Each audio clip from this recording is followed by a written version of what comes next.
The Qataris have sentenced 8 Indian former naval officers to death. Qatar ने शायद Canada का मामला देखा नहीं। इंडिया अब कतर को भी वैसे ही एक्सपोज करेगा जैसे उसने कनाडा को किया। आतंकी दिमाग की हदों को पार किया है कतर ने, और यह सिलसिला आज से नहीं स्टार्ट हुआ है। देखिए, कतर को सजा अब सिर्फ भारत नहीं देगा, कतर को सजा इजराइल देगा, कतर को सजा सऊदी अरबिया देगा, कतर को सजा बहरीन देगा, कतर को सजा इजिप्ट देगा। I'm flexing what they are trying to do.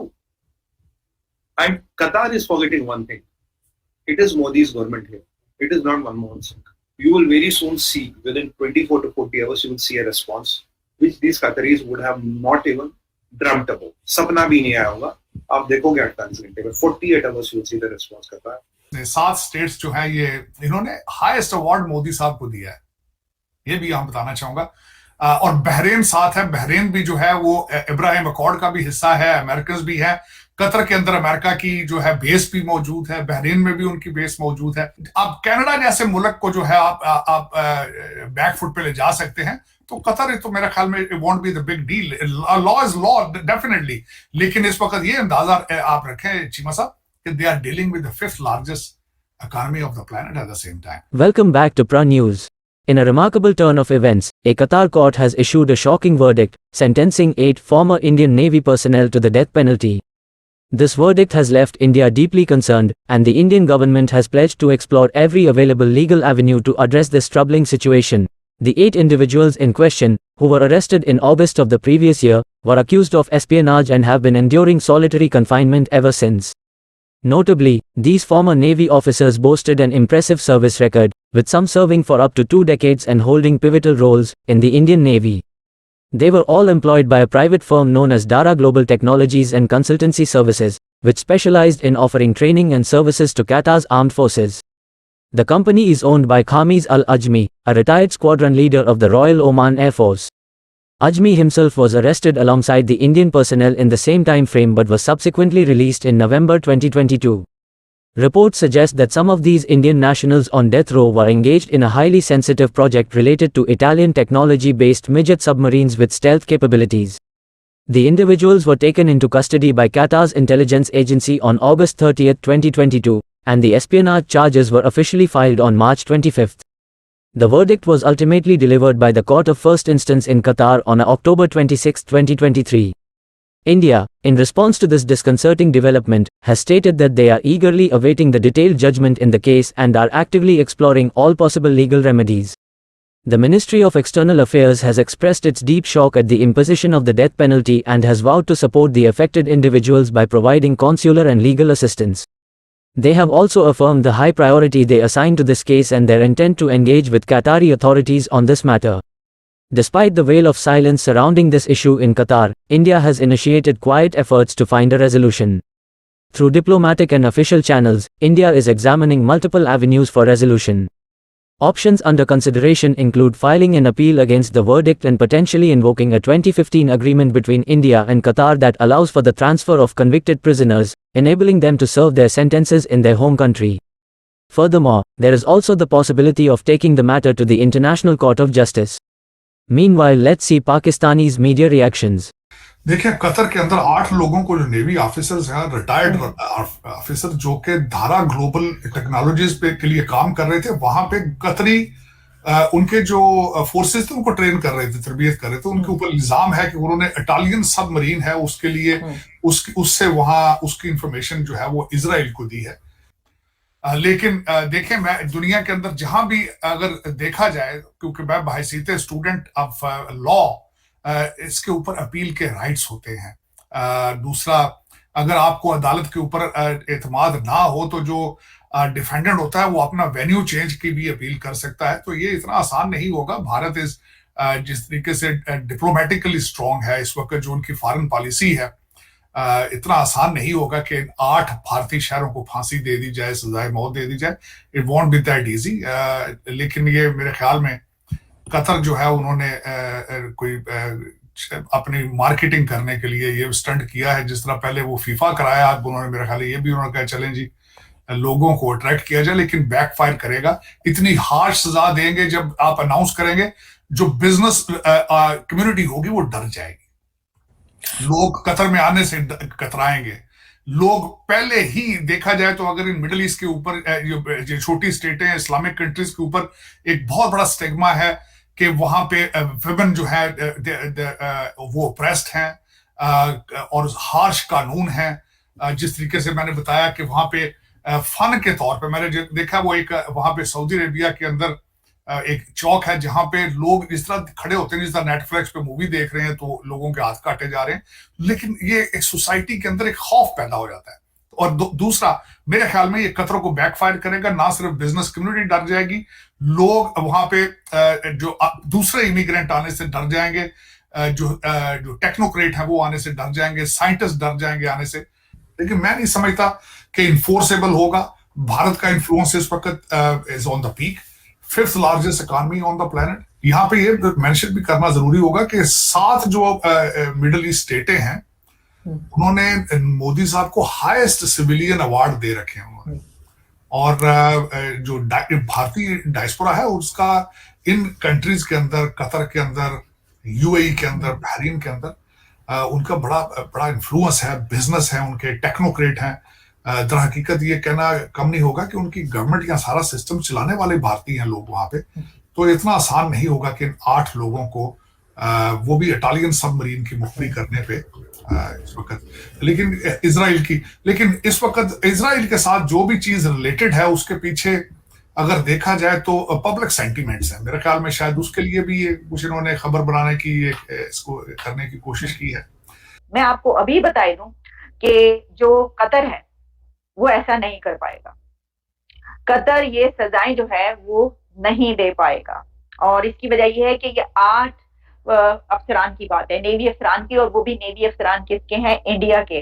जो मैंने आपको बताया कि इंडिया इतने आराम से नहीं बैठेगा। इसके लिए देखिए, इसके लिए अगर आप ऑप्शंस देखें उसके ऊपर हम अगर तफसील में जाएं तो हमें लीगैलिटीज में जाना पड़ेगा कि इसके ऊपर क्या क्या ऑप्शंस हो सकते हैं। मसलन ये कि जो इंडिया है वो इसके ऊपर जब क्या इंटरनेशनल कोर्ट में जा सकता है? क्या वहां पर पहुंच सकता है? एग्जैक्टली हो सकता है कि ये भी ऑप्शन हो कि इंटरनेशनल कोर्ट में इंडिया पहुंचे और कहे कि भाई क्या है, ये क्या है। लेकिन एक बात मैं आपको बता दूं कि वो सही तरीके से जो है ना, इंडिया अब जिस तरह कनाडा के साथ उसने किया है ना कि अच्छा चलो आ जाओ, पहले जो है वो आराम से होती रही बातचीत, कनाडा सब कुछ चलता रहा। लेकिन फिर हमने ये देखा कि इंडिया ने कहा अब तुम्हें नहीं छोड़ेंगे, अब देखो हम तुम्हें एक्सपोज कैसे करते हैं। मुझे ऐसा लगता है कि कतर का मामला ये भी ऐसा ही होगा कि अरब के पास में इत्तू सा छोटा सा एक जगह है जिसका नाम कतर है, इत्तू सा है, जहां पर हमास के टेररिज्म ऑर्गेनाइजेशन की इंटीरियर बहुत खूबसूरत ऑफिस है, हिजबुल्लाह जैसे टेररिज्म ऑर्गेनाइजेशन की बहुत खूबसूरत ऑफिस है। क्योंकि आप पाकिस्तान से बैठी हैं तो मैं आपको ये भी बताती चलूं कि पाकिस्तान ISI की भी बहुत खूबसूरत ऑफिस कतर के अंदर है। और कतर कई बार पाकिस्तान को फंड किया है। जब लश्कर तैयबा हुआ करता था, अजमुल मुजाहिदीन था, अभी भी काम कर रहा है अजमुल मुजाहिदीन। लश्कर तैयबा तो खत्म हुआ क्योंकि कश्मीर में 370 आ गया। तो ऐसे इंटीरियर खूबसूरत ऑफिसेस कतर में हैं, जिस चीज को कई बार बहरीन ने, सऊदी अरबिया ने, इजिप्ट ने, इजराइल ने बार बार नोट डाउन करवाया था कतर को कि तुम अपनी इस हरकत को खत्म करो। इवन आपको भी पता होगा और इस देश में कई लोगों को, इस दुनिया के कई लोगों को पता है कि कतर की तरफ से एक अल जजीरा बोल करके एक न्यूज चैनल आता था जिसमें सिर्फ और सिर्फ लोगों को भड़काने की बात की जाती थी। उस अल जजीरा को भी भारत में बैन किया गया, सऊदी अरबिया में बैन किया गया, बहरीन में बैन किया गया, इजिप्ट में बैन किया गया, इजराइल में बैन किया गया, दुबई और शारजा में भी बैन किया गया कि अल जजीरा सिर्फ और सिर्फ आतंकी बातें करता है और भड़काने की कोशिश करता है मुसलमानों को। यही कतर है जिसने फुटबॉल टूर्नामेंट करवाया था और टूर्नामेंट मैदान के बीच में इसने भगोड़े जाकिर नायक को, जो छोटा है, जिसने इस्लाम के नाम पर खरबों रुपया फितरा और ज़कात के नाम पर लूटा है लोगों को, उसने, कतर ने फुटबॉल स्टेडियम पर जाकिर नायक को बुलाया था और वहां पर भी सऊदी अरब ने उसको पॉइंट आउट कराया था कि ये तुमने ठीक नहीं किया है। अब कतर ने इतनी बड़ी गलती कर दी है, इतनी बड़ी गलती कर दी है कि ये अब माफी के काबिल नहीं है। और इसका पर कतरने के लिए अजित डोवल जी और डॉक्टर एस जयशंकर जी एकदम खड़े हो चुके हैं, बहुत बुरा हालत करने वाले हैं। देखें, इस्लामिक लॉज के हिसाब से अगर इस्लामिक लॉज है तो उसमें मर्डर के ऊपर भी जो है दय्यत देकर, पैसे देकर तो आप माफी मांग कर आप उसमें से मर्डर में से छूट जाते हैं। आप इस्लामिक लॉ इतना सख्त नहीं है अगर देखा जाए, उसको उसमें गुंजाइशें मौजूद हैं। दूसरा, अगर देखा जाए तो इस वक्त इंटरनेशनल कम्युनिटी सबसे पहले तो ये देखना, शवाहिद देखना चाहेगी कि how guilty they are, what are the original facts, जो कि अभी तक नहीं बाहर आ रहे हैं। अभी तक सिर्फ जो है वो एक सतही तौर पर थोड़ी सी इंफॉर्मेशन बाहर लीक हुई है। उसके फैक्ट्स जो थे, किस तरीके से उन्होंने एस्पेनाज किया है, उन्होंने कितना वायलेट किया है, और फिर ये भी देखा जाता है चीमा साहब कि उनकी जो इंफॉर्मेशन बाहर गई है उससे नुकसान कितना हुआ है, उससे माली नुकसान हुआ है, सिर्फ रिप्यूट खराब हुई है, या उससे कुछ जानी नुकसान हुआ है। वो भी सजा देने के वक्त देखा जाता है कि जो इंफॉर्मेशन दी गई है उसका सोसाइटी को हार्म कितना हुआ है, उसकी बेस पे सजा का तो नौयत किया जाता है। तो मेरे ख्याल में जिस तरीके से इस वक्त अगर आप कनाडा जैसे मुल्क को जो है आप बैकफुट पे ले जा सकते हैं, तो कतर तो मेरे ख्याल में it won't be the big deal. Law is law definitely, लेकिन इस वक्त ये अंदाजा आप रखें चीमा साहब कि they are dealing with the 5th largest economy of the planet at the same time. और दूसरा, इस रीजन के अंदर जो इस वक्त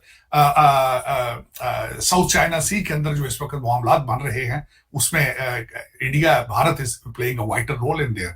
और उसमें ना सिर्फ देखें, अल्टीमेटली जस्टिन ट्रूडो ने भी बात सारी शुरू करके ही एडमिटेड दिस बोथ फैक्ट्स कि 5th लार्जेस्ट इकोनॉमी और उनकी आजकल Bharat input into the south China conflict admit किया था जस्टिन ट्रूडो ने। तो अंडर गिवन दिस सर्कमस्टांसेस मेरे ख्याल में it won't be that difficult. Bharat has a leverage today, they have a upper hand in it. और देखिए, ये बातें सारी खुल के आती हैं। अभी इंटरनेशनल कोर्ट ऑफ जस्टिस भी एक ऑप्शन मौजूद है, अगर भारत वहां जाता है, डिप्लोमेटिक चीजें उसमें यूज करता है, अपना इन्फ्लुएंस यूज करता है। वहां डायस्पोरा भारत का, आपको पता ही आजकल मिडिल ईस्ट और सारे ममालिक में उनका बहुत बड़ा इन्फ्लुएंस है, भारतीय डायस्पोरा का। They are technocrat in every country, matter of fact. In fact, we have a defense cooperation with Qatar, and we also have a cooperation by which, a signed agreement by which, if some Indian gets arrested in Qatar, and I think vice versa also, the Qatari courts can sentence them, but it gives India the facilities to get those people to India and ensure that they complete the rest of their sentence in India. So this is the kind of agreement. So these guys will come back, okay? It's not like they will not come back. They will come back because there are things in place. The problem here is this, that Qatar should not have done this. If you're talking about Qatar-India friendship, I think oil money has gone to the Middle East's head. It went to the head a long time back. I think oil money has gone to their head, and it isn't even that much money. They look rich because lesser number of people. But India has bigger armed forces. India has more money than Qatar. India has far more money than Qatar, right? And India has other resources. It has diplomatic heft. तो ठीक है, ये मेरे ख्याल से जो इसका सीधा रिलेशन है, जो इंडिया ने इजराइल के ऊपर मौक़िफ़ लिया है, उसको ये बदला लेना चाहते हैं। कई लोग कह रहे हैं इसमें दूसरी एजेंसीज का हाथ है जिन्होंने पकड़ करके दे दिया इनको। मगर ये कि ये डेकोरेटेड ऑफिसर है, कतर के लिए इतना आसान तो नहीं होगा, क्योंकि कतर इतनी बड़ी शक्ति नहीं है कि वो इंडिया से टकरा सके। मतलब ये कतर की औकात के बाहर का चीज हो जाएगा। अगर कतर इसको करता है तो कॉन्सिक्वेंसेस तो इसके आएंगे, ये तो नहीं होगा। क्योंकि इंडिया को अगर अपनी असर्शन, अपनी प्राउएस, अपनी माइट को अगर दिखाना है तो ये राइट टाइम है। अरबों के पास ऐसा तो कुछ नहीं है ना, खाली तेल के लिए तो अलावा कुछ नहीं है, और कोई उनकी बहुत ज्यादा पॉपुलेशन है। अरब को तो हम चला रहे हैं, तो समय तो बदलेगा। ये फॉसिल फ्यूल तो 10 साल की बात हो गई है, 10 साल से ज्यादा फॉसिल फ्यूल का फ्यूचर नहीं है। ऑल्टरनेट एनर्जी ने सारी दुनिया में टेक ओवर कर रखा है। सोलर एनर्जी, उसके बाद हाइड्रो एनर्जी, उसके बाद आपका विंड एनर्जी, इसी का जमाना है। न्यूक्लियर एनर्जी, तो ये सोलर पावर और एनर्जी में ये वो दिन दूर नहीं है जब ये कतरी फिर से आपको रास्ते में भीख मांगते नजर आएंगे। इनका भविष्य वही है आने वाले 10 सालों में। ये जो तेल के उस पे जो है ये टोपी लगा के घूम रहे हैं, ये इनको इसकी बहुत महंगी कीमत अदा करनी पड़ेगी। सारी गर्मी इनकी भूल जाएगी, क्योंकि ये इनके पास खाने कमाने के लिए नॉलेज नहीं है। तेल निकल आया, वो भी वेस्ट ने तेल निकाल के दे दिया, तो अब वो दूसरे का तेल निकालने का सोच रहे हैं। समय बना के रखो, ऊपर नीचे सबका आता है। बिल्कुल आप सही कह रहे हैं।